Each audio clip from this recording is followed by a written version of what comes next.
In the deepest wound of the warp, where screams crystallize into gods and despair ferments into eternity, a battle had just ended. Ains Ual Gaun, the overlord of death, the silent emperor, had confronted a fragment of the Scarlet King, not the king in full. Even the warp could not contain such totality, but a shard of that primordial suffering was enough to tear reality apart at the seams. The fragment had been coalescing in the depths of the Imperium, drawing strength from the endless tide of anguish that flowed through the sea of souls. Ains Ual Gaun had stopped it. None witnessed the clash. To observe such a meeting was to be obliterated by paradox, the mind unraveling in the space between what is and what refuses to be. But when the light faded, if light, it was the warp bled differently. The sea of souls convulsed. Reality forgot how to breathe. No one knows how it ended. Ains Ual Gaun had vanished, withdrawn into whatever cold realm from which he came. The fragment of the Scarlet King remained but diminished, not destroyed. Pain cannot be destroyed, but severed, cut from the endless stream of anguish that fed it, isolated like a wave torn from the ocean. Still water, no longer sea. The Scarlet King had not died. Pain does not die. But in that brief, impossible moment, pain stopped singing. The fragment coiled inward, collapsing into itself, unable to spread. Ains Ual Gaun had done what even the Chaos Gods feared to attempt. He had wounded the Red One. The fragment retreated into the deepest layers of the warp, where even gods do not look diminished, isolated, but not dead. It would wait. It would remember. And one day, when the choir of suffering grew loud enough, it would sing again. But not today. The warp exhaled, and in that exhalation the universe trembled with something it had not felt in eons: relief. And in that relief, the four looked down. Khorne felt it first. The blood god sat upon his throne of shattered bone, and for the first time in eons, the rivers of blood beneath him slowed. Not stopped, never stopped, but slowed, as if the universe had forgotten for just one heartbeat how to hate. His eyes narrowed. Something had changed, not in the killing fields of the material realm, but here in the substrate of violence itself. The rage was still there, but threaded through it now was a gap. A place where fury should have been, but wasn't. The Red One had been wounded, and in that wounding, the cosmos had exhaled relief. Khorne's gaze turned inward, searching for the wound. And there he found it. Not the Red One that presence had retreated, but something else, something new, a void, a silence, a thing that moved through the sea of souls without touching it. When that thing emerged into the material realm, it would be his to test. Nurgle sensed it in the garden. The grandfather stood among his children, the blooms of plague, the singing rot, and found that one flower had ceased to grow, not withered, not died, simply stopped. He reached down with a hand of pus and kindness, brushing the petals. They did not respond. There was something in the warp now that his garden could not digest, a silence where sickness should thrive, a void where even despair refused to fester. Nurgle chuckled, but the chuckle was tinged with unease. "Something has entered our home," he said, his voice a wet rasp. "Something that does not decay, that does not despair, that does not even feel." He paused, and for the first time in memory, the grandfather frowned. Whatever this thing was, it could not be removed, only endured. Tzench looked into the threads of fate and saw nothing. The architect of change perched atop his crystalline spire, gazing into 10,000 futures at once. And in every single strand, every branching possibility, every twist of destiny, there was a knot, a blind spot, a place where fate itself refused to flow. Tzench laughed, but the laugh was hollow. For the first time, the changer of ways could not see what came next, not because fate was hidden, but because something in the warp was unwritable, a void in the story. He reached out with crystallized hands, trying to grasp the threads. They burned, not with heat, but with negation. "Interesting," he murmured. "A thing that cannot be changed, a constant in a universe of variables." His eyes swiveled, focusing on the wound. And worse, it is moving. Tzench did not fear, but he hesitated. "When it emerges," he said to the empty air, "it will break patterns, it will unmake plans. We must destroy it, before it destroys the game. Slaanesh felt ecstasy drained to ash. The Dark Prince writhed in their palace of excess, and for one eternal instant, all of it went silent. Not quiet, silence. Slaanesh's form spasmed. Pleasure turned to void. Not pain. Pain was delicious. Not emptiness. Emptiness was exquisite. This was nothing. A place in the warp where sensation ceased, where desire did not hunger, where the scream of indulgence fell silent not because it was denied, but because it was irrelevant. Slaanesh shivered, not from fear, never fear, from realization. Somewhere within the infinite ocean of their domain there existed a thing that felt nothing at all. And what was worse, this thing did not reject sensation, it simply did not acknowledge it, like a lover who does not notice your touch, like beauty presented to the blind. "It does not feel me," Slaanesh whispered. "It does not want, it does not need, it simply is." They smiled, cruel and beautiful and terrible. How utterly perfectly boring. But even as they spoke, they felt it. The thing was coming. The four did not convene. Gods of their magnitude needed no counsel. But across the Imperium, a shared understanding pulsed through the tides of madness. The Red One had fallen silent. For now, Ains Ual Gaun had done what they could not, bought them time to turn their gaze from the abyss and focus on the anomaly that had slipped through the wound. It was not chaos, it was not order, it was not alive, yet it moved. It was not dead yet, the warp recoiled from it. A contradiction, a flaw in the architecture of reality. And all four understood that when this anomaly emerged, it would be their enemy. Not because it chose to be, but because existence itself would demand it. Deep within the wound left by the clash, something drifted, not a soul. Souls screamed, souls burned. This was silent, a shape, humanoid, encased in armor the color of rust and moss, battered by wars that predated memory. The plates were scratched, dented, marked by impacts that should have killed 1,000 times over. In one hand it held a blade black as the void between stars, drinking light instead of reflecting it. The obsidian crucible. The warp tried to touch it and failed. Daemons materialized in its path, lesser things drawn by curiosity or hunger. They lunged claws, extended mouths open in soundless howls. Some were red with Khorne's rage. Some were green with Nurgle's rot. Some shimmered with Tzeentch's madness. Some bled with Slaanesh's ecstasy. They touched the armor and ceased. Not slain, not banished, simply unmade. Like embers meeting water, they dissolved into pale ash that drifted away. No scream, no struggle. Just silence spreading outward in rings. The warp convulsed, not from pain, from disgust. The thing that drifted through the Imperium was not human. Not anymore. Perhaps it had been once eons ago in a reality so distant, even the warp did not remember it. A man, a soldier.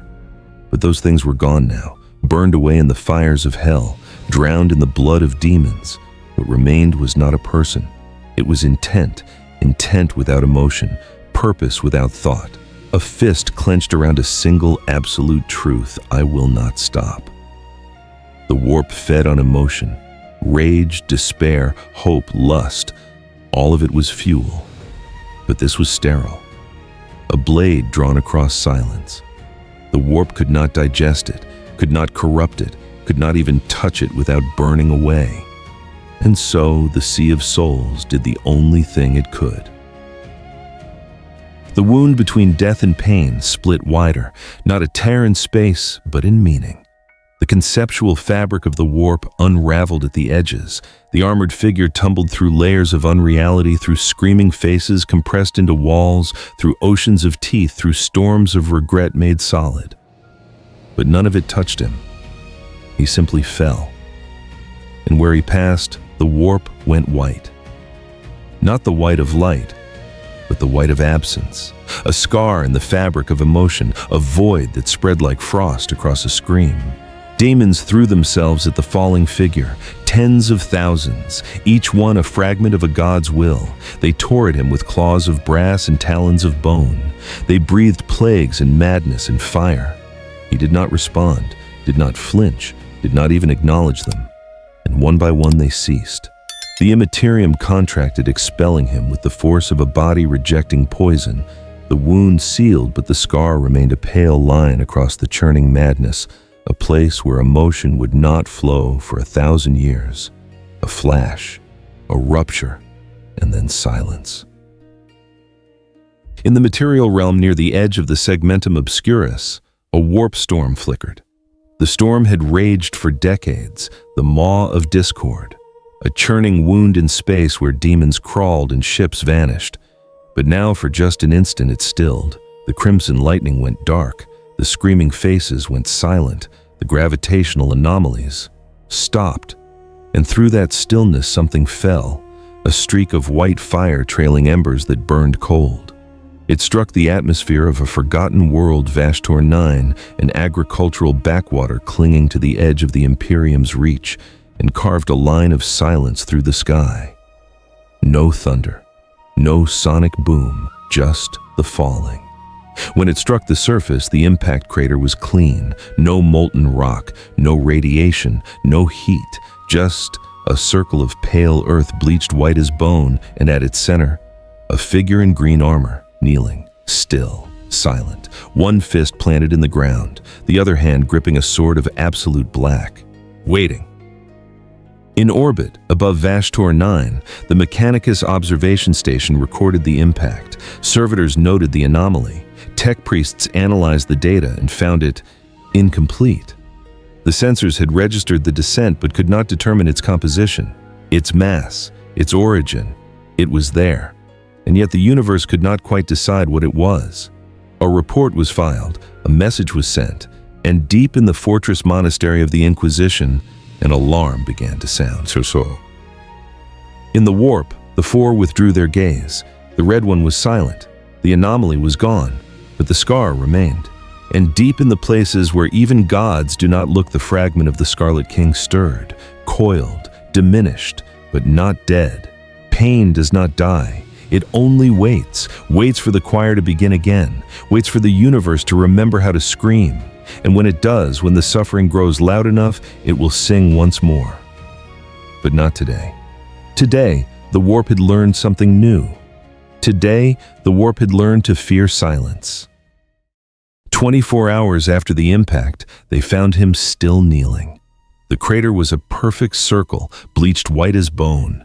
No scorch marks, no radiation. Even the Mechanicus auspex found no heat at all. Just pale earth, and at its center a figure in green armor. Tech priest Hestian approached with a cohort of Scitariae, their weapons trained on the motionless shape. The air around the crater felt wrong, not tainted, not corrupted, but empty, as though emotion itself had been drained from the space. "Scan complete, Magos," a servitor droned. "Subject humanoid, armor composition unknown, energy signature negative, warp presence null." Null, not blocked, not shielded, null. Hestian's augmetic eye word cycling through spectra. Infrared showed body heat, human range. Electromagnetic showed nothing. Psychic resonance showed a void so absolute his psyker collapsed, blood streaming from his nose. "What is it?" asked Captain Morton of the Imperial Guard, his laser gun steady despite the tremor in his voice. "Unknown," Hestian replied, his Vox unit clicking. "But it is not warp-touched, that much is certain." The figure did not move, did not acknowledge them. One fist remained planted in the ground, the other gripped a sword black as the void, drinking the morning light instead of reflecting it. "Heresy," whispered Father Castus of the Ecclesiarchy, making the sign of the Aquila. "A demon in human form. Burn it now." But before anyone could act, the figure's head turned, slowly, deliberately, and looked directly at them. No hostility, no fear, just awareness. Captain Morton took a step back despite himself. "Sir," one of his men whispered. "Orders." Hestian raised a mechadendrite. "Establish perimeter, 500 meters. No one approaches without authorization." "And the subject?" "We contain it." The figure stood, smooth, silent, no servos, no strain. It rose as though gravity was a suggestion, not a law. and it did not resist when they surrounded it, did not speak when they aimed a dozen weapons at its chest. It simply allowed, like a mountain allows the wind to pass. 48 hours later, in a reinforced cell deep beneath the Mechanicus facility, Doomguy stood motionless. They had taken the sword carefully, reverently, with tools designed to handle warp-tainted artifacts. The blade had not resisted, neither had he. Now it sat in a containment field 10 meters away, drinking the light from a dozen lumens. Tech Priest Hestian reviewed the scans for the 100th time. Armor self-repairing.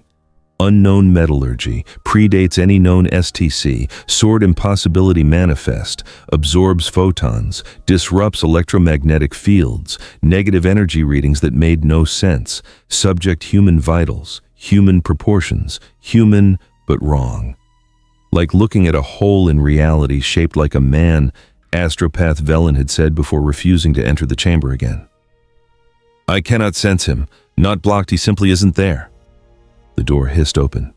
Inquisitor Varos Kellen entered his power armor, black and red, the sigil of Ordo Malleus burning on his chest. Magos, he said, his voice a grinding rasp. My findings are complete. An heretic, demon, abomination. Varos gestured at the containment cell. It fell from the warp. Nothing emerges from that hell unchanged. It must be destroyed. With respect, Inquisitor, there is no debate. Varos's hand fell to his bolt pistol. By the authority of the Holy Inquisition, I declare this entity excommunicate traitoris. It will burn within the hour. Hestian's optics flared. It has shown no aggression, no warp taint. To destroy it without understanding is heresy's first seduction, Magos. Varos turned toward the cell. I will not allow this thing to breathe another. A voxcaster crackled to life. A voice deep and weary filled the chamber. Inquisitor Kellen, stand down. Varos froze. Lord Commander, he said slowly, with all respect, you will bring the subject to me immediately. That is not a request. Silence stretched. Then Varos bowed his jaw tight. As you command, Lord Guilliman. Aboard the McCragga's Honor, Roboute Guilliman stood before a one-way viewport, watching the containment cell below. The figure had not moved in 3 days, had not eaten, had not slept, simply stood as though waiting for what Guilliman dismissed the guards with a gesture. I will speak with it alone. My lord, Captain Sicarius began. Alone, Captain. Sicarius hesitated, then saluted and withdrew. Guilliman descended into the interrogation chamber. A simple room, steel table, 2 chairs, the Aquila emblazoned on the wall. He wore no armor, only the blue robes of his station. If this thing wanted to kill him, Ceramite would not stop it. The door opened. Doomguy stepped through, flanked by custodians who withdrew immediately at Guilliman's nod. The door sealed.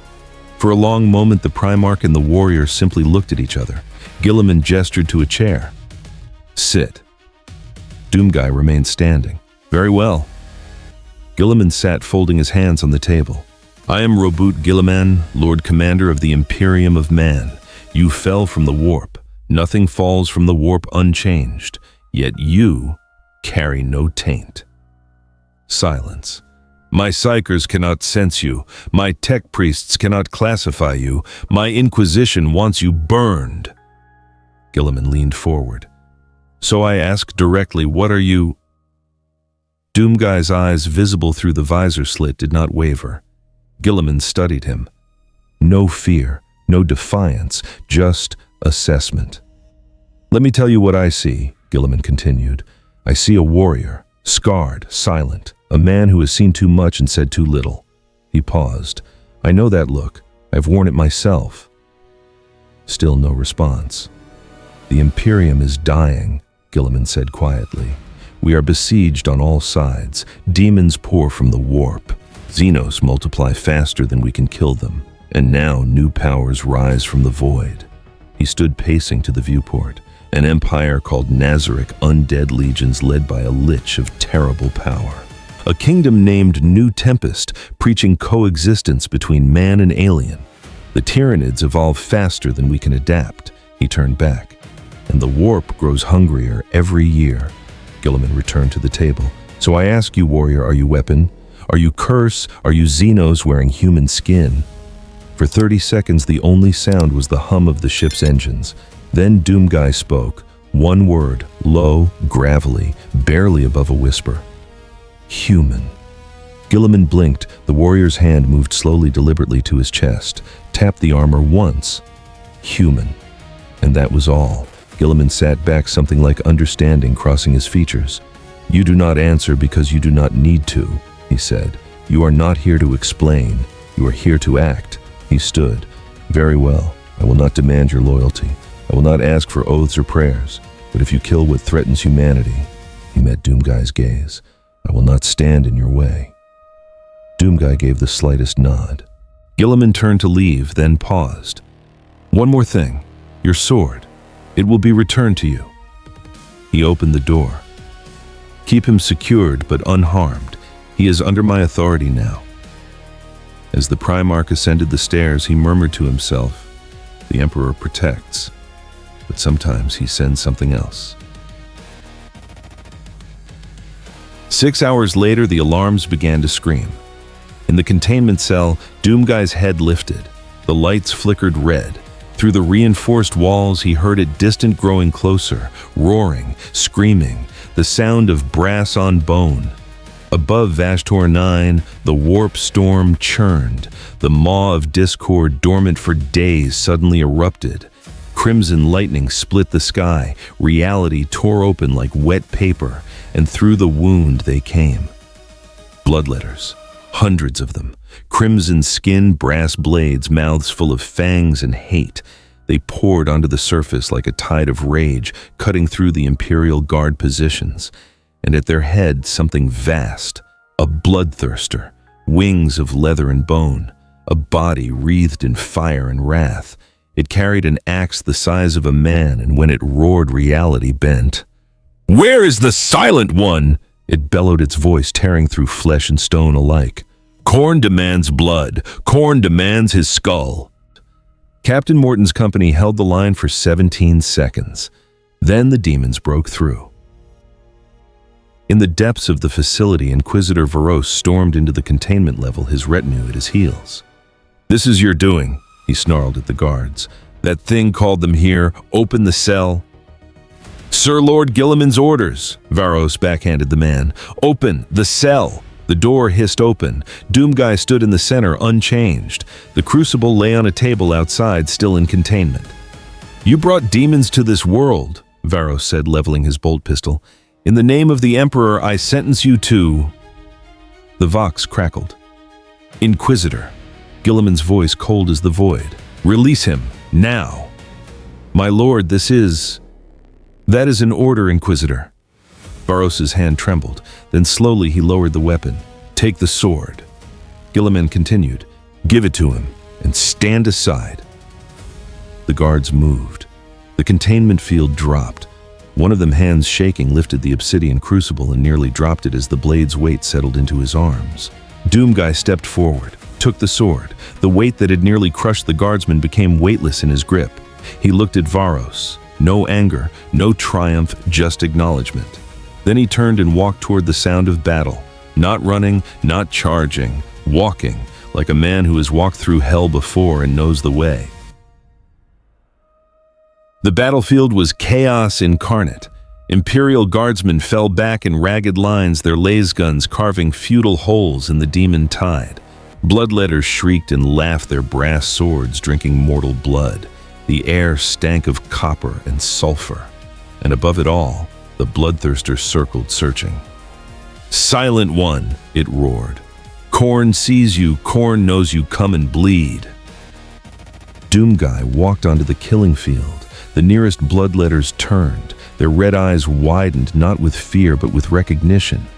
As one they charged. 40 demons, claws of brass, blades of hate, mouths screaming prayers to the blood god. Doomguy did not dodge. He grabbed the first one by the skull and crushed. The daemon's head collapsed like wet clay. Its body dissolved into white ash before it could fall. The next 3 reached him simultaneously. Claws raked his armor. Swords struck his chest. He did not flinch. His fist punched through the first demon's torso. The crucible swept horizontally, bisecting the other two. All three became ash. The bloodletters hesitated. For the first time in their existence, they felt something they had no name for.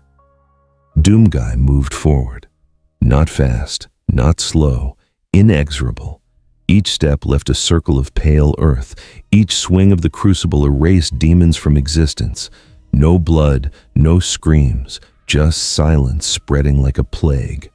Within 3 minutes, 50 demons were ash. The bloodthirster descended. "You!" it snarled, landing with a sound like thunder. "You are the wound, the silence, the thing that should not be."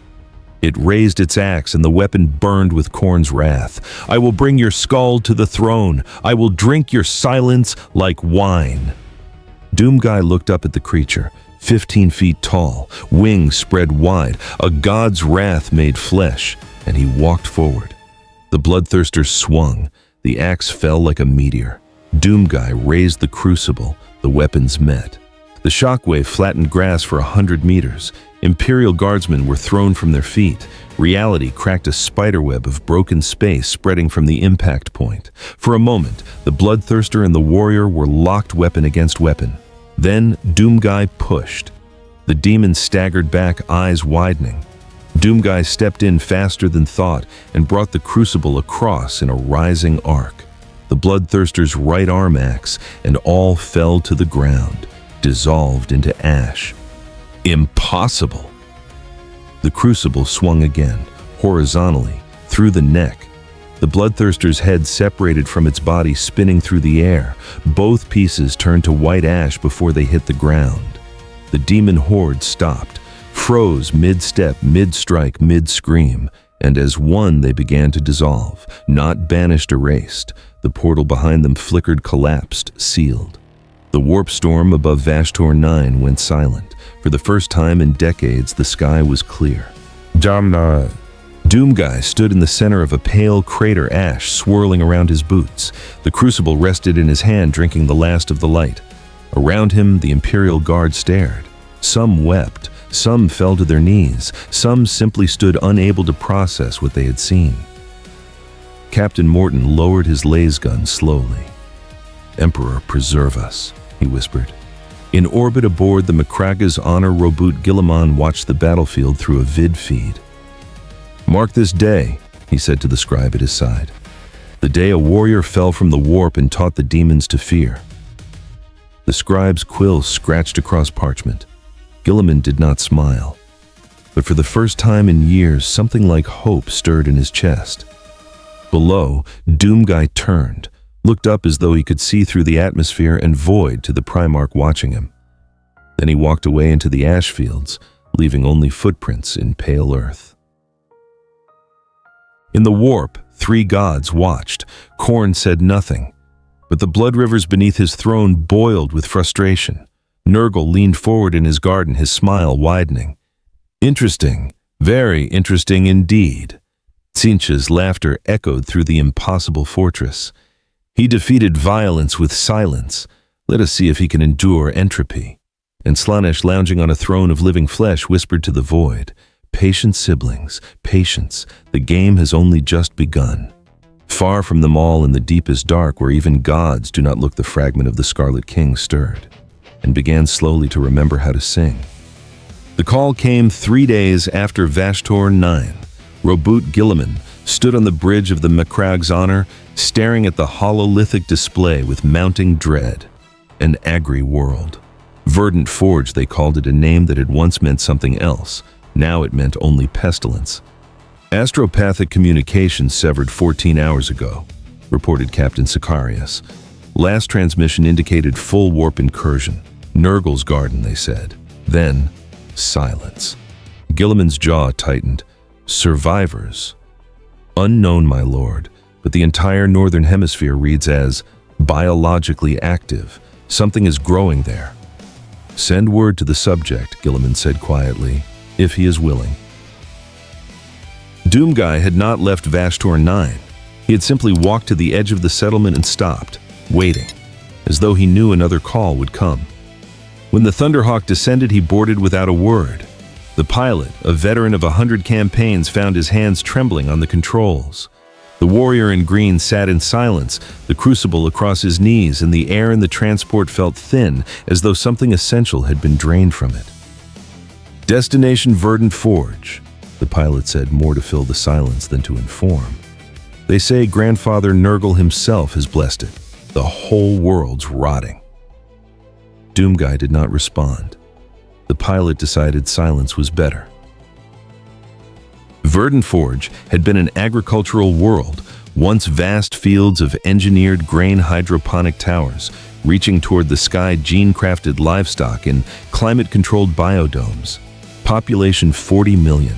Output enough food to sustain 3 hive worlds. Now, as the Thunderhawk descended through clouds the color of gangrene, they saw what it had become. The fields were gone. In their place, a sprawling garden. Trees of flesh and bone reached skyward, their branches ending in grasping hands. Rivers of pus flowed through valleys where wheat once grew. The hydroponic towers stood half-melted, dripping with mucus that formed pools of bubbling infection.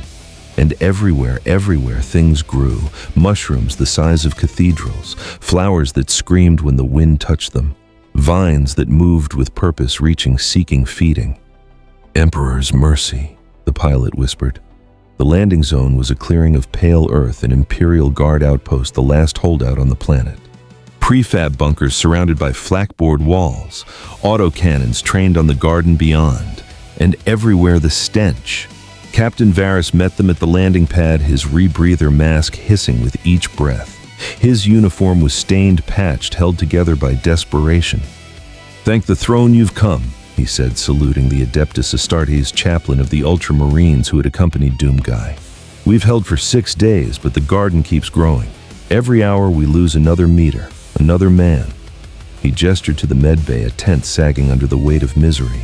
Inside, soldiers lay in rows, their flesh bloating with infection, despite every antibiotic, every prayer. "Nurgle's rot," the chaplain said grimly. "Once it takes hold, there is no cure, only the Emperor's peace." Varys's eyes were haunted. "We've given that peace to 300 men already. I don't have the bullets to give it to 300 more." Doomguy walked to the edge of the camp. Beyond the flakboard wall, the garden breathed, visible motion, pulsing, alive in a way that mocked life.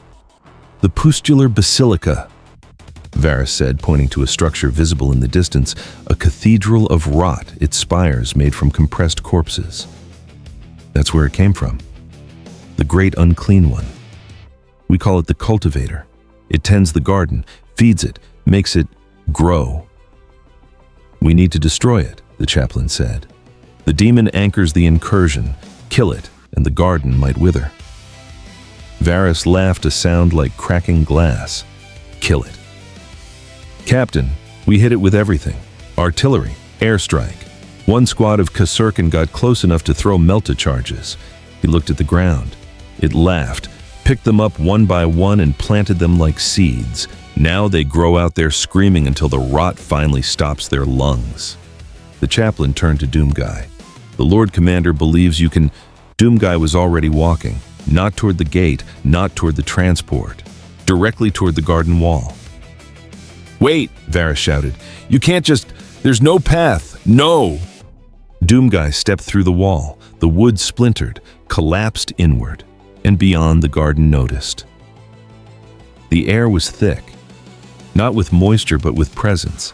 Every breath tasted of copper and sweetness, decay, and growth mingled into something fundamentally wrong. Doomguy walked forward, boots sinking into ground that was not soil but compressed tissue. Veins pulsed beneath his feet.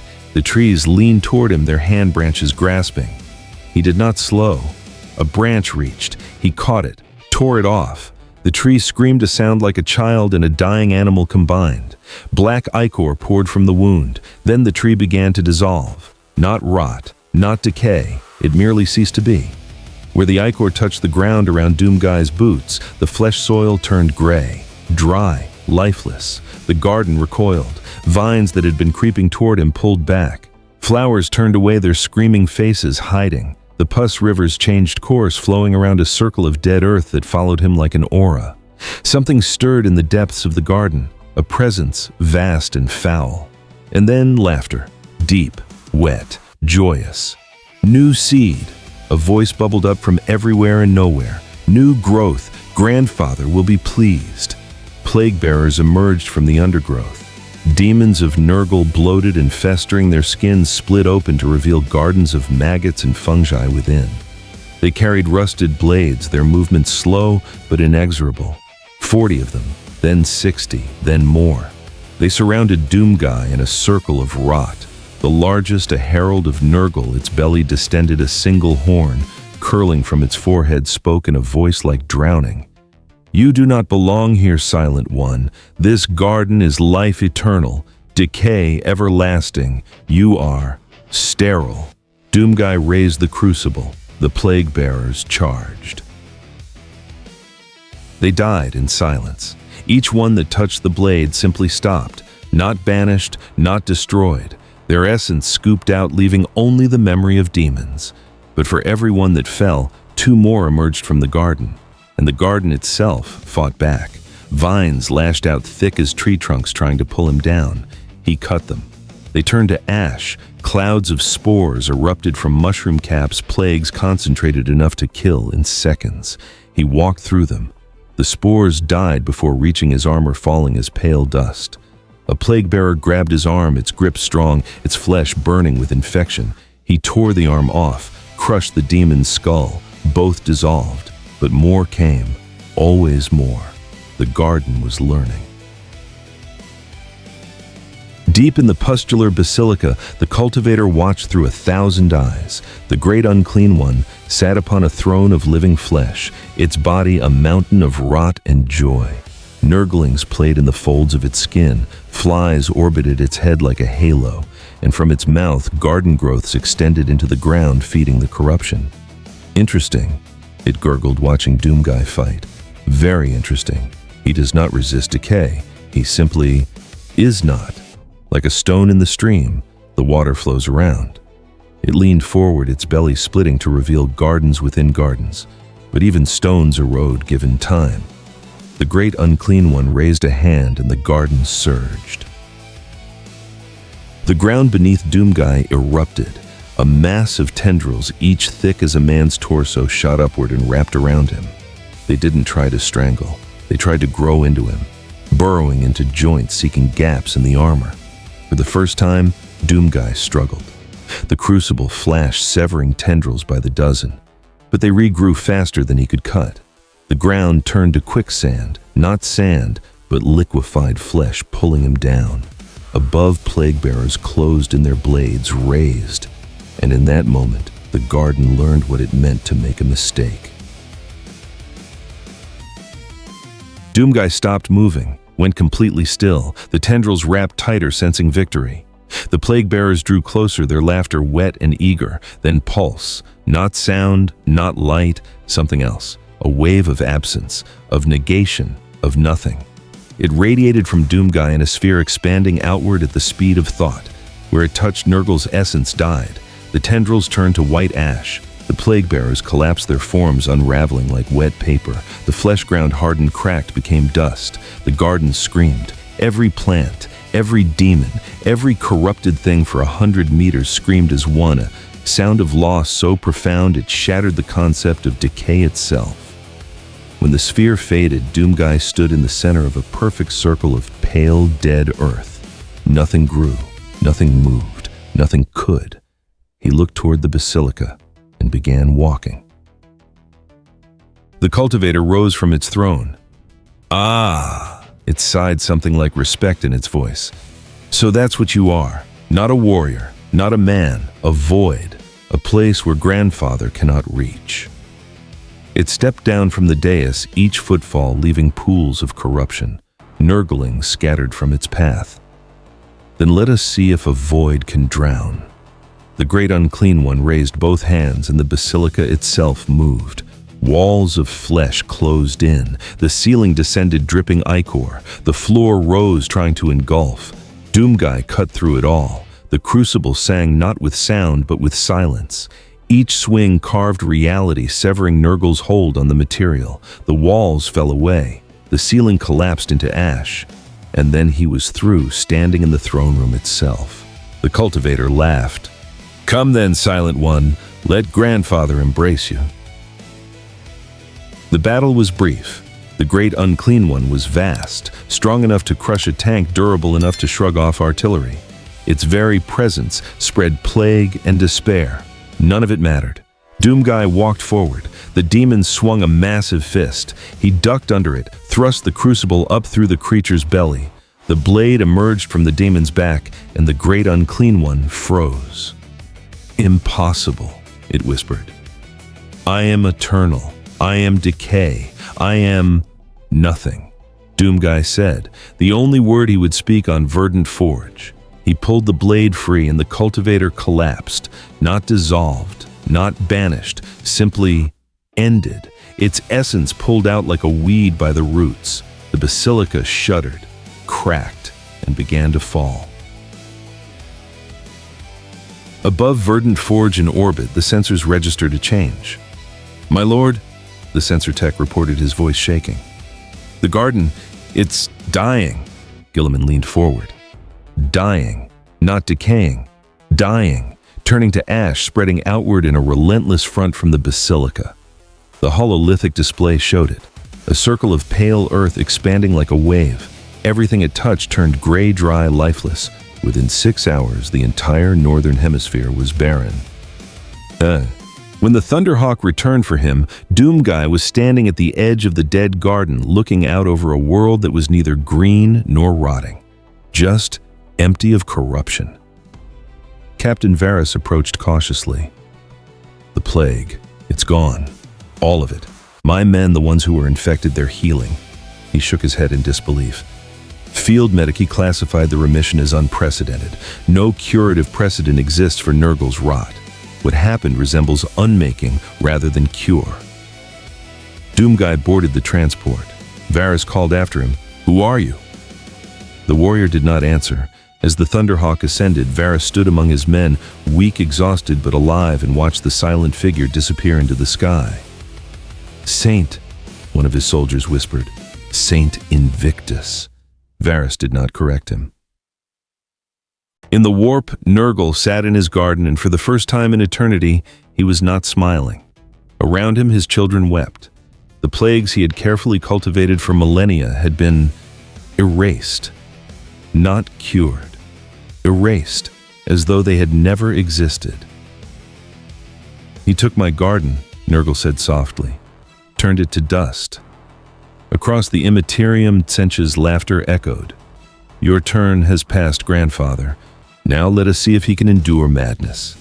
And in the deepest dark, the fragment of the Scarlet King stirred again, remembering, always remembering. The Vox crackled to life aboard the Macraga's honor. "My lord." The astropath's voice trembled hollow with strain. We cannot see Araxis Tertius." Gilliman looked up from the tactical display.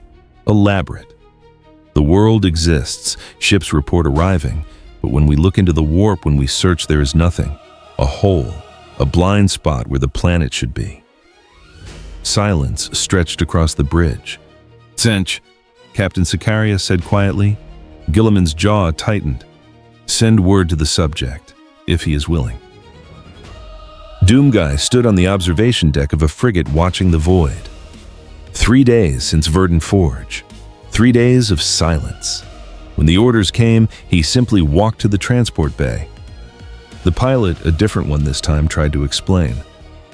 "Araxis Tertius, mining colony, 10 million souls. Ships can still dock there, but no one can see it in the warp. No astropathic communication, nothing."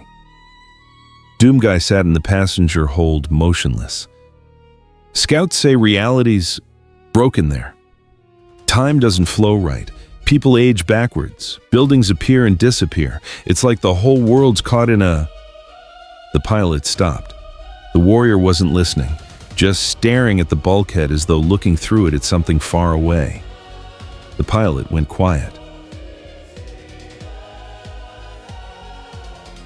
Araxis Tertius looked normal from orbit, gray, industrial. A mining world stripped to bedrock, its surface dotted with refineries and hab blocks. But as the transport descended, the sensors began to lie.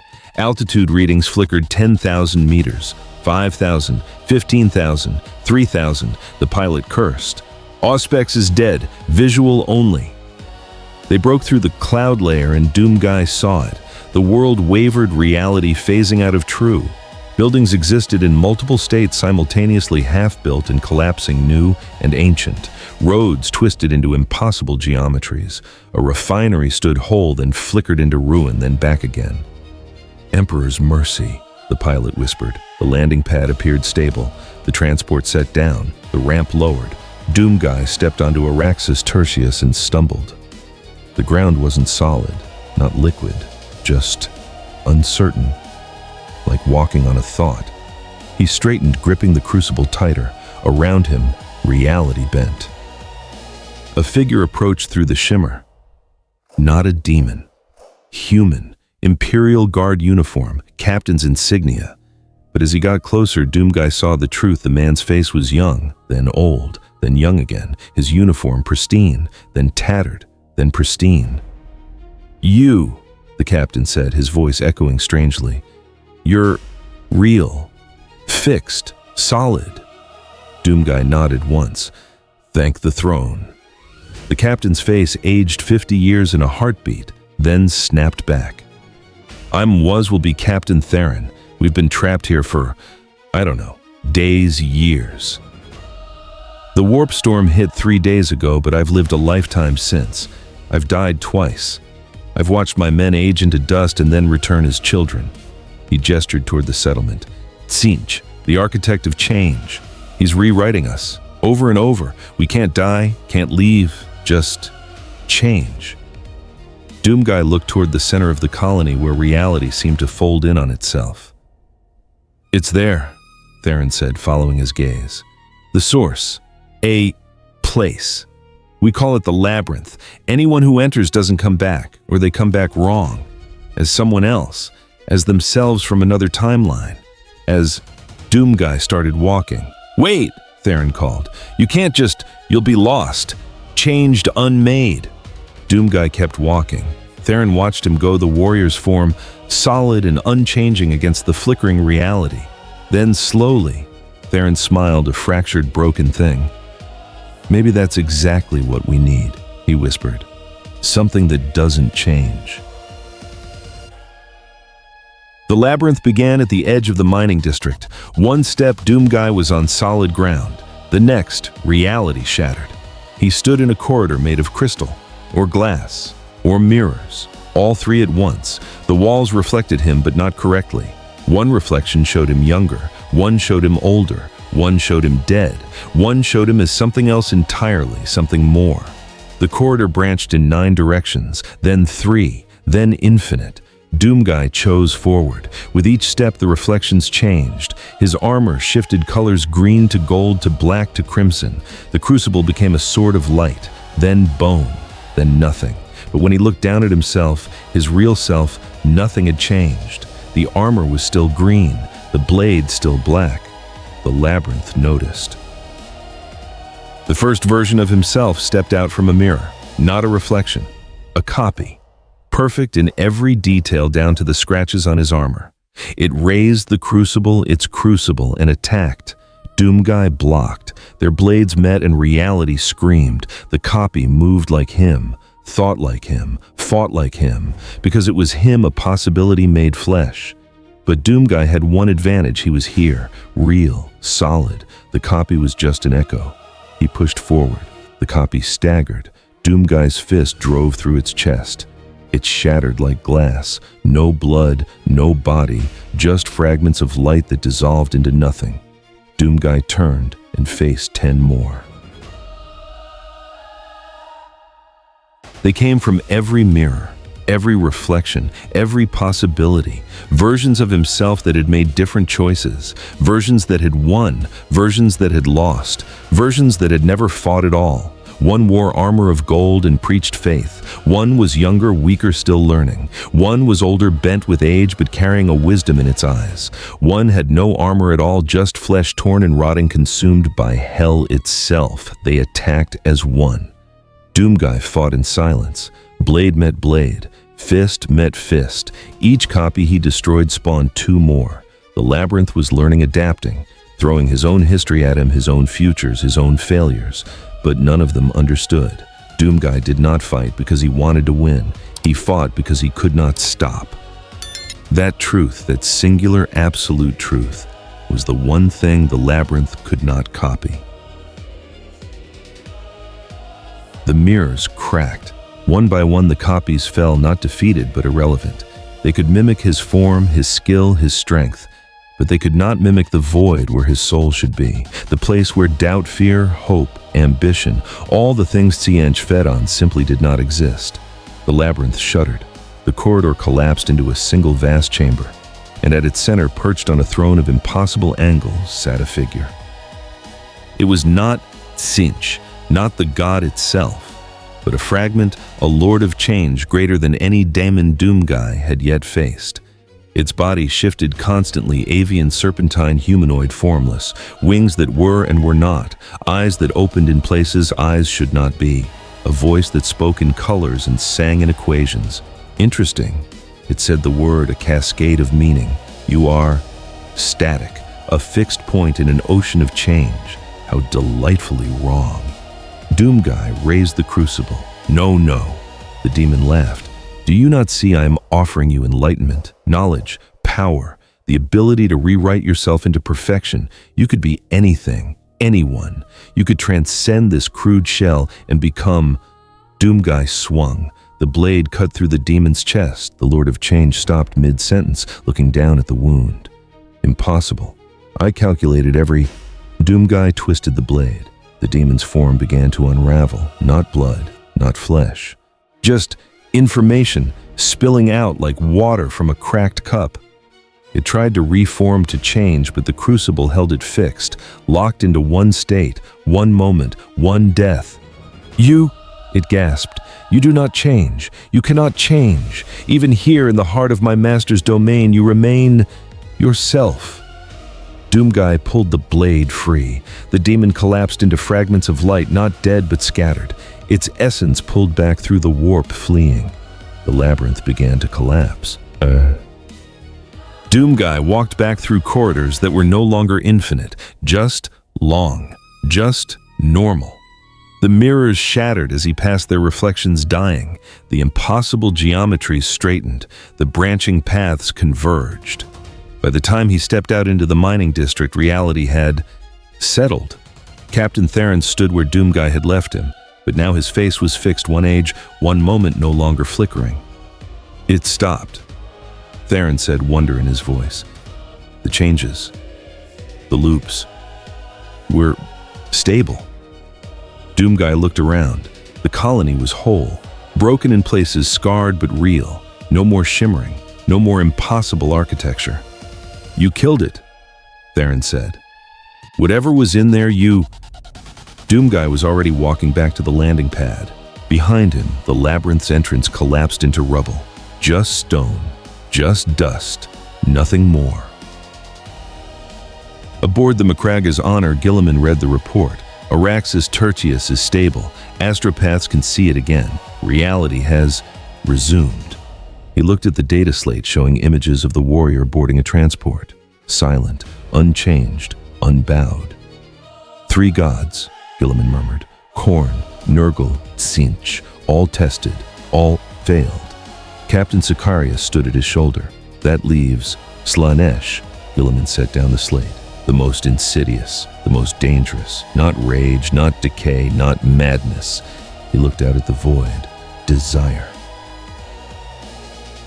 In the warped Tsiench's laughter echoed through the crystal labyrinth. Not because he was amused, but because he was confused. For the first time in eternity, the architect of change had encountered a variable he could not predict, a constant he could not alter. Fascinating, he whispered, his voice splitting into 1,000 competing theories. Utterly, impossibly fascinating. And in the deepest dark, the fragment of the Scarlet King stirred. Watching, remembering, beginning slowly to sing. No orders came this time. Doomguy stood on the observation deck of the Macraga's Honor watching the stars. 7 days since Araxis Tertius, 7 days of quiet not from him, but from the Imperium. They were afraid he understood, not of what he was, but of what he represented, a variable they could not control. On the 8th day, the ship's vox crackled across all channels, not an order, a distress call. This is Pleasure Yacht Elysian Dream en route to Cypria Mundi. We have lost crew. Something is wrong. Reality is static, then screaming, then silence, then impossibly laughter.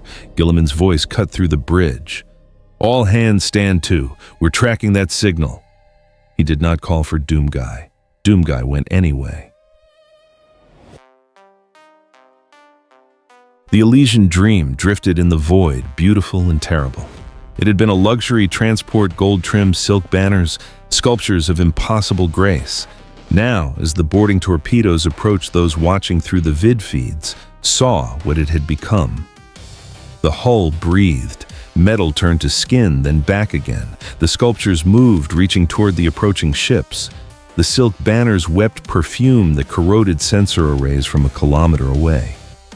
Slayanesh, Captain Sicarius whispered. Gilliman stood before the tactical display, his face carved from stone. The Prince of Pleasure has claimed this ship. Anyone who boards may not return unchanged. He looked at the assembled Space Marines. I will not order this, but we cannot allow it to reach Cypria Mundi. That world holds 3 billion souls. Before anyone could volunteer, Doomguy stepped forward. Gilliman met his gaze. For a moment, neither moved. Then the Primarch nodded. Go. But know this. Slanesh does not test with pain or madness. He tests with happiness, with everything you've ever wanted. Doomguy's helmet dipped once. He boarded alone. The airlock opened onto a corridor of dreams. No bodies, no blood. Only beauty, overwhelming, suffocating. The walls were lined with paintings that moved, each depicting a perfect moment, a sunset that brought tears, a face so lovely it hurt to perceive. Music drifted from everywhere and nowhere, each note perfectly crafted to resonate with the soul. Doomguy walked forward, boots silent on carpet that felt like clouds. The air tasted of honey and jasmine, of memory and desire. At the end of the corridor, a door stood open. Beyond it, light warm and golden like sunrise on a spring morning. He stepped through and stopped. Earth. Not the earth of Warhammer. Not Terra scarred and holy. His earth. Green grass under a blue sky, trees swaying in a gentle breeze, the air clean, unpolluted by war or industry. And there, sitting in the grass, turning at the sound of his footsteps, Daisy. The rabbit's ears perked up. She hopped toward him just as she had years, lifetimes ago, before hell, before the demons, before everything. Doomguy's hand trembled. He knelt slowly. Daisy bounded into his arms, warm and soft and real. Around them, the scene expanded. A house, small, modest, the home he'd never had time to return to. Through the window, he could see more people walking, laughing. No demons, no war, simply life. A voice called from inside the house, familiar. Someone he'd lost so long ago he'd forgotten what her voice sounded like. Are you coming in? Dinner's ready. Doomguy stood there holding Daisy, and for the first time and longer than he could remember, he felt something other than purpose. He felt tired. So tired. Tired of fighting, tired of blood, tired of being the weapon everyone needed but no one wanted. The door to the house opened. Warmth spilled out. Home, rest, peace. All he had to do was walk through that door. All he had to do was stop. Doomguy looked down at Daisy. She looked up at him with dark eyes. Innocent. Pure. Then her eyes flashed pink. Just for a moment. A flicker. Gone before he could be sure. But he had seen it. Doomguy set Daisy down gently, stood, turned away from the house.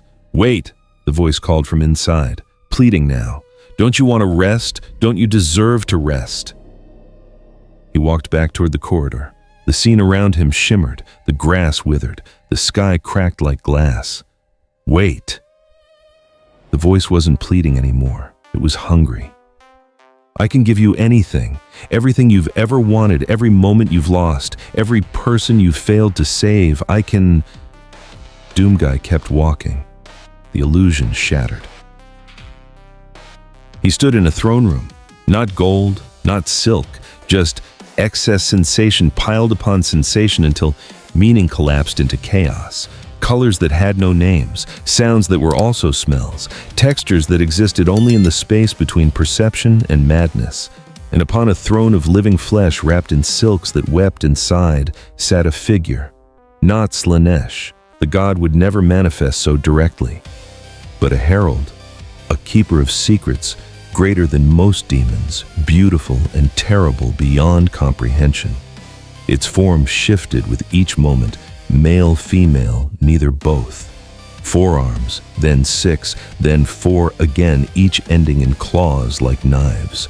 A face that was every face, every desire, every temptation made flesh. You rejected it, the demon said, its voice 1,000 whispers of silk and honey. I offered you paradise, peace, love, home, everything your existence lacks, and you walked away. Doomguy raised the crucible. Fascinating. The demon leaned forward, genuinely curious. You do not want, you do not need, you do not even feel. What are you? A shell, a corpse animated by spite. Doomguy said nothing. Let me show you, the demon purred. Let me show you what desire truly means. The throne room dissolved. Versions of himself appeared, not copies like Tsinch's labyrinth. These were possibilities, what he could have been, what he could choose to be. One laid down his weapons, walked away from war, lived quietly, simply in peace. One became a hero, celebrated, loved, thanked by billions. One ruled, commander of armies, savior of worlds, the power to change everything. One found love, family, children, grandchildren, a life that mattered beyond violence. Each possibility reached out to him, offering something different, offering choice. The demon's voice wrapped around him like silk. You do not have to be this. You can be more. You can be happy. Doomguy looked at each possibility, looked at what he could have been, what he could never be. Then he swung the crucible. The blade passed through all of them. They shattered like mirrors, not destroyed but dismissed, irrelevant. No! The demon rose from its throne, fury and disbelief warring in its voice. You must desire something. To exist without want is to exist without purpose. What drives you, what moves you? Doomguy turned toward the demon, and for the first time since boarding the ship, he spoke. 2 words, low, final. They do. The demon froze. What? Doomguy gestured vaguely toward the walls, toward the void beyond, toward the Imperium, toward the billions of souls caught between demons and death. They do, he repeated. The demon stared. Then slowly, something like understanding crossed its impossible features. You do not fight for yourself, it whispered. You fight because they cannot. You do not desire peace because while they suffer, peace is theft. Doomguy's grip tightened on the crucible. How? The demon's voice was almost awed. How perfectly, beautifully broken you are. Slaanesh would treasure you. A being without desire who feels the suffering of all. The ultimate masochist. The perfect. Doomguy thrust the blade through the demon's chest. The keeper of secrets gasped, not in pain, but in something approaching ecstasy. Yes, it breathed. Yes, this is new. Doomguy twisted the blade. The demon's form unraveled. Not into information like Tsinch's servant, not into ash like Nurgle's, into sensation, pure, distilled, screaming sensation that had nowhere to go, nothing to feel, and so simply ended. The throne room collapsed. When Doomguy walked back onto the bridge of the Macrag's honor, the Elysian dream was coming apart behind him. Not with flame by absence. The corrupted hull unstitched into vacuum section by section until nothing remained but void. Guilliman stood waiting, his expression unreadable. The crew, he asked. Doomguy shook his head. Once. I see. Guilliman was quiet for a moment. Slaanesh's test. Doomguy nodded. And you passed by... Gilliman studied the warrior. By refusing himself, by routing desire, outward duty, not solace. Doomguy's helmet dipped slightly, not quite agreement, not quite denial. Gilliman's voice softened. You deserve rest, you know. You have earned it 1,000 times over. For a moment, Doomguy stood completely still. Then he turned toward the observation deck, back to his post, back to waiting for the next call. Gilliman watched him go, then spoke quietly to himself. Or perhaps rest is the one thing he cannot accept, the one desire he denies himself. In the warp, Slaanesh reclined on a throne of sensation, and for once the Dark Prince was silent, not defeated, not diminished, but thoughtful. 4 tests, Slaanesh murmured. 4 failures. Khorne could not break him with rage, Nurgle could not touch him with decay, Tzeentch could not change him, and I... A smile, cruel and sad and beautiful. I offered him everything, and he chose nothing. Around the prince, the palace of pleasure dimmed. How perfect, Slaanesh whispered. A being who exists solely for others, who denies himself all joy so that others may have a chance at theirs. The ultimate self-sacrifice, the eternal martyr. The smile widened. Oh, my siblings, we have been testing the wrong thing. We thought him a weapon, a tool, a variable. Slaanesh leaned forward, eyes gleaming with terrible understanding. But he is none of those. He is an ideal, and ideals are the most dangerous things in any universe. Far across the galaxy, on 1,000 worlds, in 1,000,000 hearts, a new prayer began to spread. Not sanctioned by the ecclesiarchy, not approved by the Inquisition, just words whispered by soldiers who had seen the impossible, by civilians who had been saved by silence. Saint Invictus, who kneels to none, who asks for nothing, who gives everything, hear us in our darkest hour. Not because we deserve salvation, but because you have forgotten how to stop. And in the deepest dark, where even gods do not look, the fragment of the Scarlet King sang, louder now, stronger, remembering what it meant to be whole. The warning came at midnight ship time. Every astropath aboard the Macgregor's Honor collapsed simultaneously, screaming. Not words, just raw, primal terror-given voice. Gilliman reached the astropathic choir within minutes. Blood ran from their eyes, their noses, their ears. One grabbed his arm with inhuman strength. They are coming together, she gasped. All 4. The great game ends, just for him, just to... She convulsed and died. Gilliman stood slowly, his face carved from stone. He knew what this meant. The chaos gods who had warred among themselves since the birth of the galaxy, who existed in eternal competition, had done the impossible. They had united. The target was the Cadian Shadow, a fortress world in the Cadian Marches where the veil between reality and warp was paper thin. When the Macraga's Honor translated into real space, they saw it immediately. The sky was wrong. 4 colors bled together, red and green and blue and pink, swirling into a maelstrom that defied physics. The warp storm wasn't approaching. It was already here, wrapped around the planet like a fist. Emperor, preserve us, Captain Sicarius whispered. On the surface, Vox transmissions screamed panic. Imperial Guard regiments reported reality collapsing. Demons of all 4 gods manifesting simultaneously. The dead rising to fight again. Time running backward. The very concept of sanity unraveling. We have to evacuate, Sicarius said. My lord, we cannot... No. Gilliman's voice was iron. 30 million souls are on that world. If we abandon them, chaos claims not just their lives, but their meaning. Everything they fought for. Everything they were. He turned to the warrior standing silently at the edge of the bridge. I have no right to ask this of you, Gilliman said. 4 gods unified in purpose. No one has faced such a thing and lived, but if there is anyone who can... Doomguy was already walking toward the hangar. Gilliman called after him, what do you need? Supporta starts an entire chapter if necessary. Doomguy stopped, looked back, his helmet dipped once no. Then he boarded the Thunderhawk and descended into hell. The drop was chaos incarnate. Lightning of 4 colors struck the Thunderhawk. Reality folded around it. The pilot screamed as his hands aged to dust, then reformed young, then aged again. "Landing zone compromised," he shouted. "All zones compromised, the entire—" The Thunderhawk slammed into the ground. Doomguy walked through the shattered rear hatch into a world that had forgotten how to exist. The ground was blood and rust and crystal and flesh all at once. The sky screamed with 4 voices, each word a blasphemy that made reality flinch. And coming toward him a tide of demons, unlike anything even the Imperium had recorded. Bloodletters marched beside plague bearers. Horrors of Tzeentch flew above demonettes. The 4 armies of chaos unified for the first time in eternity, all focused on a single target: him. Doomguy raised the crucible.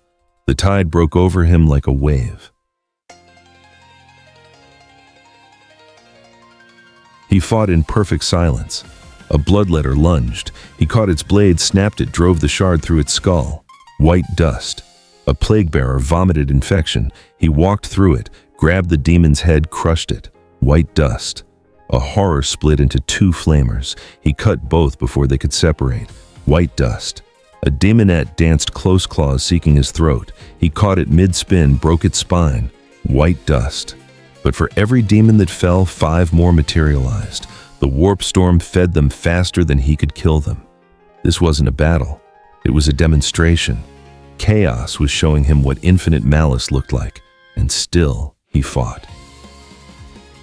Hours passed, or minutes, or days. Time had no meaning in the storm.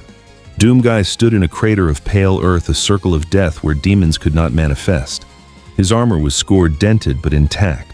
The crucible still burned with its dark light. Around him the demon tide had stopped, not retreated, just paused, watching.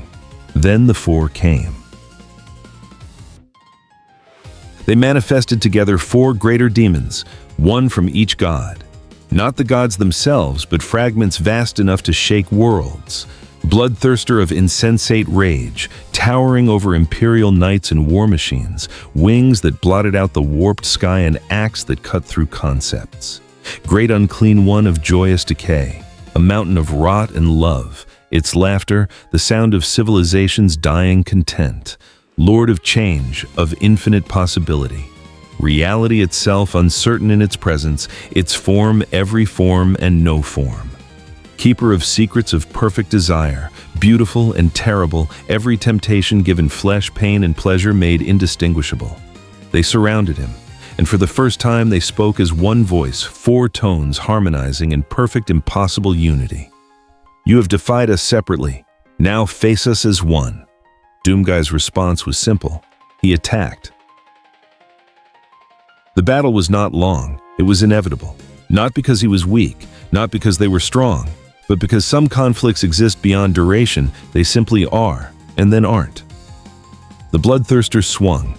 He dodged. Its axe carved a canyon where he'd stood. The great unclean one breathed plague. He walked through it. The infection died before touching him. The Lord of Change unmade reality around him. He remained constant, unchanging. The Keeper of Secrets offered everything all at once, every desire, every dream, every moment of peace. He saw it, acknowledged it, dismissed it, and then he moved. The crucible sang, not with sound, with absence. Each swing carved not through flesh, but through the very concept that allowed the demons to be. The Bloodthirster lunged, the blade took its leg. White dust. The great unclean one reached the blade, severed its arm. White dust. The Lord of Change shifted the blade, caught it mid-transformation. White dust. The Keeper of Secrets danced. The blade was faster. White dust. They reformed, attacked again, and again he cut them down. But they were fragments of gods. Cutting them was not enough. They would return eternally fed by the warp storm above. Doomguy understood this, so he did something he had never done before. He stopped fighting. He stood in the center of the 4 greater demons, surrounded and stopped. The crucible lowered. His arms dropped to his sides. The demons hesitated, confused. "What trick is this?" the bloodthirster snarled. "Does he surrender?" the great unclean one wondered. "Impossible to calculate," the Lord of Change hissed. "He offers himself," the keeper whispered, excited. Doomguy closed his eyes behind his visor and pulled.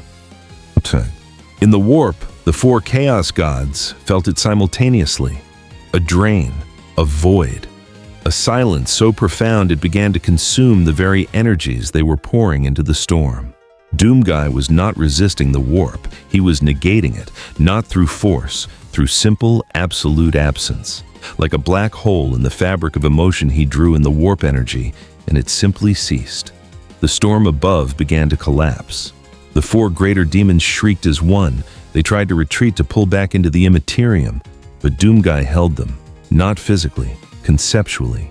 He had become the point around which their existence orbited, and by becoming perfectly still, he had become an anchor they could not escape. "Release us!" they screamed. He opened his eyes, and the crucible rose, one final time. The blade moved through all four demons at once, not in sequence but in superposition, as if space consented to simultaneity. They shattered, not into white dust, into nothing, into gaps in reality where even the memory of their existence struggled to hold. The warp storm imploded. When Guilliman's forces finally made planetfall 6 hours later, they found the Cadian shadow stable. The sky was clear. The warp taint lifted. 30 million souls alive, traumatized but breathing. And at the center of the largest battlefield, in a crater of pale earth that stretched for kilometers, they found him, kneeling.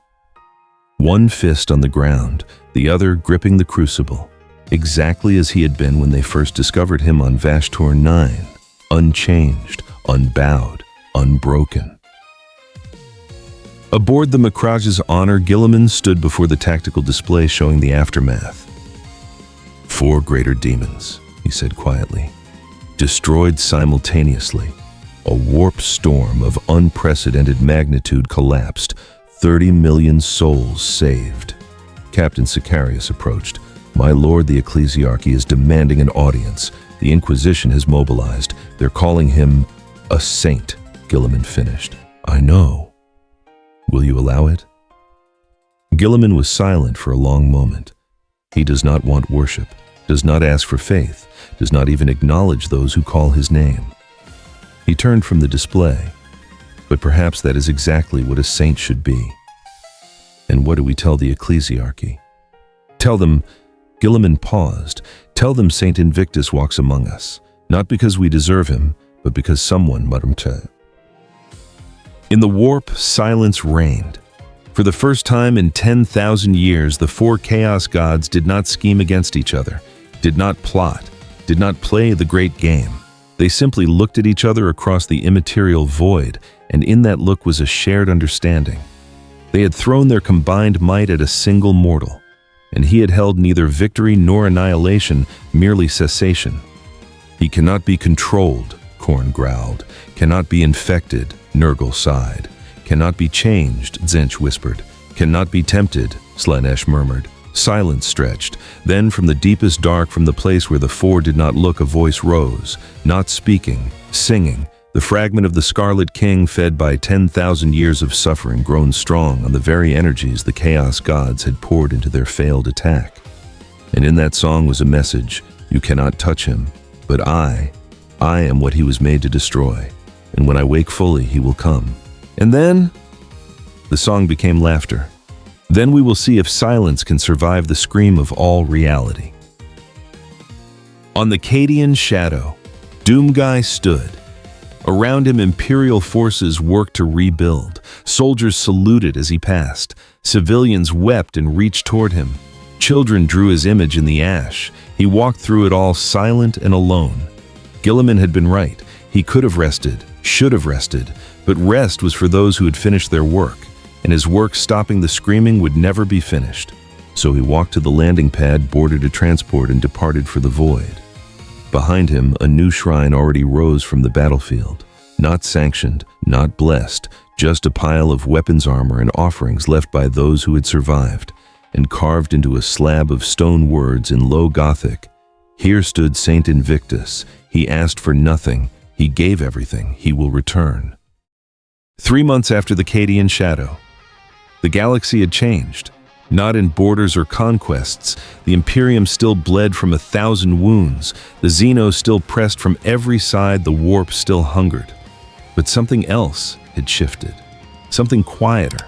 Something the High Lords could not quantify and the Inquisition could not suppress. Hope. Not the loud, militant hope of the ecclesiarchy's sermons. Not the grim duty that kept guard regiments marching into certain death. This was different. Personal, whispered in the trenches, scratched into bunker walls, sung softly by mothers to children who asked if the monsters would come tonight. Saint Invictus walks. The ecclesiarchy tried to control it, tried to canonize, to sanctify, to fold this new faith into the imperial cult. But the faithful, those who had seen, who had survived, refused. He does not kneel, they said. Why should we make him? And so the cult of Saint Invictus grew wild and ungoverned. Shrines appeared on battlefields where no one had ordered them built. Prayers were spoken in languages the Ministorum did not approve. Veterans carved his symbol of fist holding a black blade into their armor without permission. The Inquisition burned what they could find, arrested who they could catch. But the faith spread faster than they could kill it. Aboard the Macragh's Honor rowboat, Guilliman stood in his private sanctum reviewing reports. 14 worlds saved in 3 months. Warp incursions collapsed. Daemon princes banished. Chaos warbands scattered. All by one warrior who asked for nothing, said less, and vanished before anyone could thank him. My lord. Captain Sicarius entered, his expression troubled. The summons has been issued. Guilliman looked up. From Terra, the High Lords. They demand his presence before the Senatorum Imperialis. Sicarius hesitated. They wish to formalize his position. Formalize. Guilliman's voice was flat. They want to own him. They frame it as recognition, honor, but yes. Guilliman set down the data slate. And if he refuses, the Inquisition has prepared charges, unsanctioned worship, operating outside imperial authority, heresy by association. Sicarius met his Primarch's gaze. They will attempt to detain him, one way or another. For a long moment, Guilliman said nothing. Then, send word. Tell him the summons has been issued, but tell him also. He paused. Tell him he owes them nothing. Doomguy received the message on a transport between systems. He stood in the cargo bay alone, as he always did. The Vox crackled with Guilliman's encoded transmission. The High Lords summon you to Terra. They will ask you to kneel, to swear oaths, to become theirs. You owe them nothing. But if you choose to go, I will stand with you. The transmission ended. Doomguy looked down at the crucible resting against the bulkhead, black blade drinking the dim light. He had walked away from gods before, refused their commands, ignored their demands. But these were not gods. These were people. Flawed, desperate, clinging to order in a galaxy that mocked the very concept, and they were afraid of what he represented, afraid that salvation might not need their approval.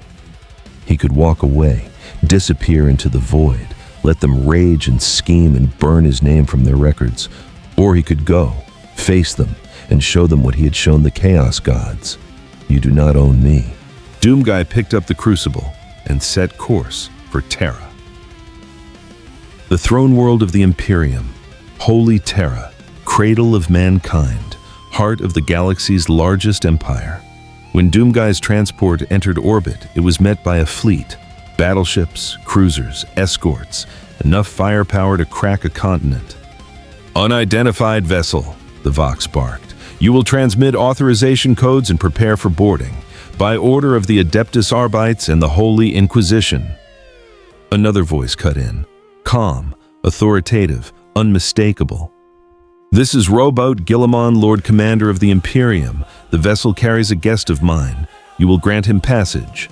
Silence on the Vox, then reluctantly, acknowledged, Lord Commander, transmitting landing coordinates. The fleet parted. Doomguy descended toward the throne world. The Senatorum, Imperialis was a cathedral of bureaucracy, vast halls lined with statues of heroes dead, 10,000 years floors of marble, stained by the blood of martyrs, walls carved with the names of the faithful. And at its heart, the High Lords of Terra, 12 of the most powerful men and women in the galaxy, masters of armies, fleets, assassins, and faith. They sat on thrones of obsidian beneath a ceiling painted with the God Emperor's ascension. Doomguy walked down the center aisle, boots echoing in the silence. Guilliman walked beside him, clad in full armor, the Emperor's sword at his side. Behind them, a retinue of Adeptus Custodes, silent, watching. The High Lords rose as one. At the center, Master of the Administratum spoke first. His voice was dry, bureaucratic, but edged with steel. You are summoned here to account for your actions. You have operated outside imperial authority, inspired unsanctioned worship, defied the Inquisition's attempts to bring you into compliance. He gestured to the assembled lords. We offer you a choice. Kneel, swear the oaths, accept the authority of the God Emperor and his Imperium. Become what you already are in the hearts of the faithful, a sanctioned instrument of his will. Silence. Or refuse, the inquisitorial representative said quietly, and face judgment as a heretic. Doomguy stopped before the thrones. He looked at each of the High Lords in turn, studied them, saw the fear beneath the authority, the desperation beneath the ritual. Then he looked up, not at them, but past them, at the painted ceiling, at the image of the Emperor ascending into godhood, and slowly, deliberately, he inclined his helm once. No. The hall erupted. Heresy! The ecclesiarch roared. Seize him, bind him, he refuses the God Emperor's silence! Guilliman's voice cut through the chamber like a blade. He stepped forward between Doomguy and the High Lords. You do not understand what you are asking. You wish to make him yours, to chain him with oaths and seals and titles, but that is not what he is. Then what is he? The Master of the Administratum demanded. Guilliman turned to look at Doomguy. For a moment, something passed between them, understanding perhaps, or respect. He is what humanity was before we became the Imperium, Guilliman said quietly. Before we built thrones and cathedrals, before we demanded faith instead of earning it. He faced the High Lords again. He fights not because we order it. He protects not because we sanctify it. He chooses to stand between demons and mankind because that is what he is. And you cannot own that. You can only be grateful for it. And if he turns against us, the inquisitorial representative asked, if he decides tomorrow that we are the enemy? Guilliman's hand rested on the Emperor's sword. Then I will face him, and we will see who the Emperor favors. The High Lords looked at each other. Uncertainty flickered across their faces.